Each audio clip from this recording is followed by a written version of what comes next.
அனைவருக்கும் வணக்கம். நான் கோயில்பட்டி மண்ணுக்கு ஒரு நன்றி சொல்லி ஆகணும். என்னுடைய ஊர் வெளியூராக இருந்தாலும் இந்த மண்ணில் வந்து தான் நான் எழுத ஆரம்பித்தேன். அந்த எழுத்துடைய இலக்கிய உணர்வை ஊட்டின ஊருன்னு சொல்லக்கூடிய பெருமையை வச்சுக்கிறேன். சகாராவை தாண்டாத ஒட்டகம் சாரை எனக்கு ஒரு 3 months முன்னால் தெரியும். அறிமுகப்படுத்தினது வரவேற்புரை நல்கிய நம்ம சுரேஷ்குமார் சார் அறிமுகப்படுத்தினார். என்ன யூடியூப் வழியாக ஊரங்கம் பிரபலப்படுத்தின அருமையான ஒரு கலைஞர்.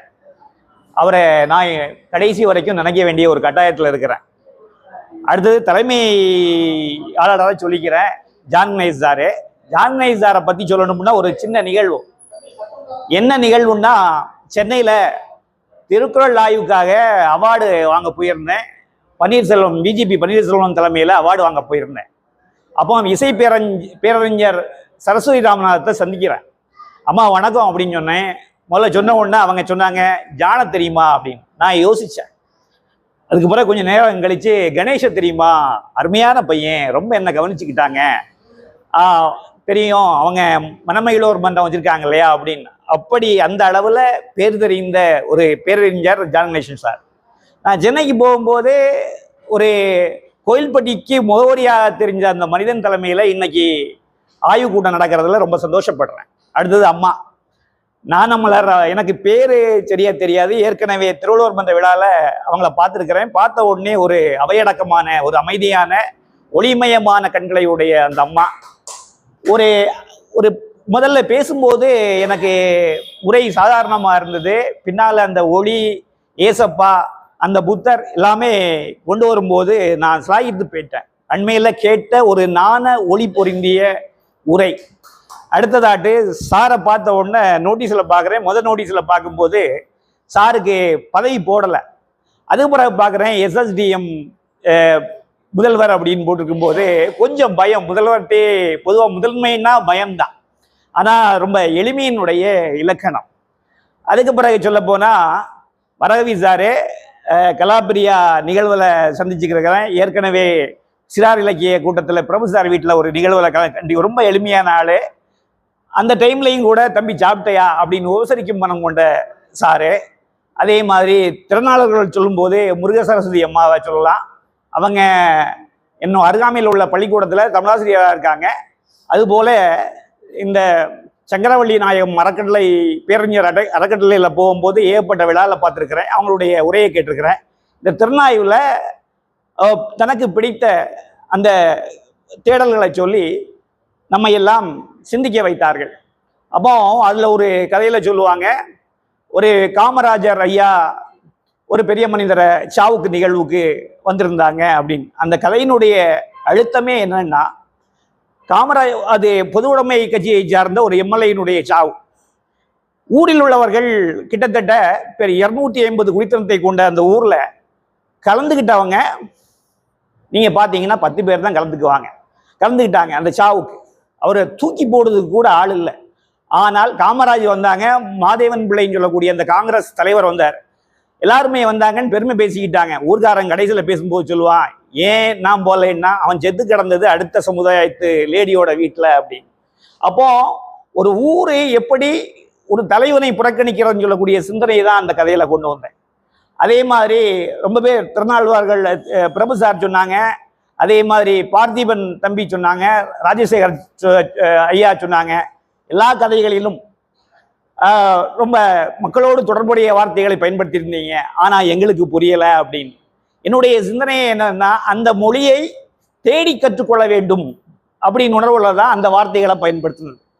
தேடல்னு சொல்றது ராமலிங்க அடிகளாருடைய அந்த இந்த கொள்கையின் உடைய உடன்பாடின் சார்பாகத்தான் அதை தேடிக்கொண்டது. அவர் என்ன சொல்லுவார்னா, தனித்திரு, ஒரு மனிதன் தனித்திருக்க வேண்டும்.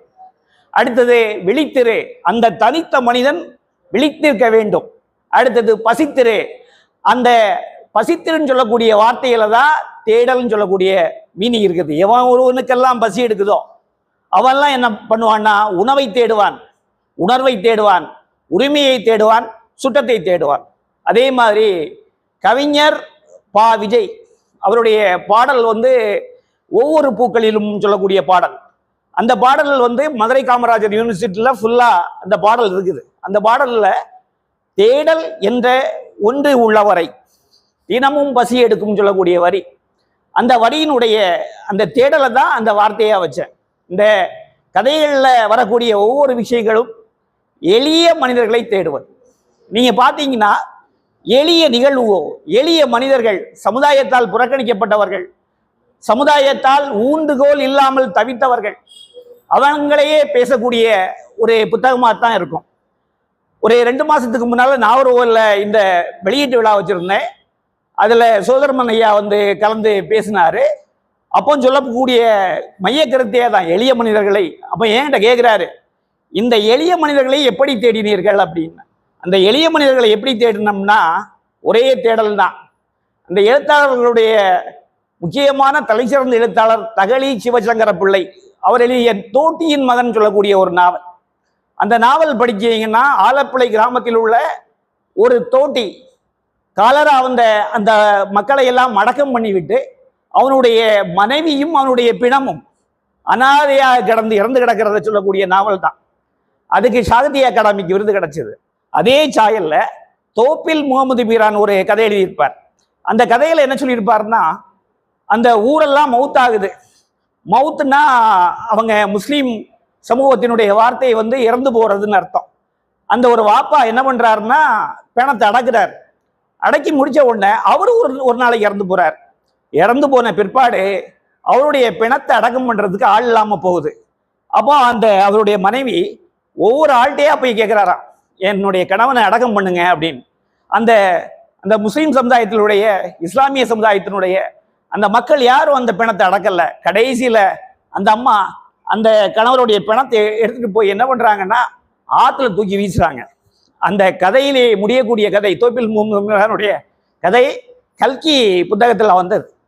அந்த மாதிரி மனிதர்களை பற்றி எழுதக்கூடிய ஓட்டம் தான் என்னுடைய தேடல். அது மட்டும் இல்லாமல் என் தேடலை நோக்கி வந்த பெரியவர்கள், என்னோட ஒர்க் பண்ண ஐயா புன்ராஜ் பாண்டியன், என்னுடைய அருகாமை வீட்டில் இருந்த சங்கரவள்ளி நாயகம் ஐயா, எப்போதும் அன்புடன் நேசிக்கின்ற முருகன் சாரு, சரவணன் செல்வன் சாருக்கும் கம்மன்கள் வழியாக பழக்கம். ஐயா எழுத்தாளர், என்னோட பணிபுரிந்த ராஜு சாரு, நாங்கள் அவருடைய தலைமையின் கீழ் நான் கொஞ்ச நாள் பணிபுரிஞ்சிட்டு இருந்தேன்.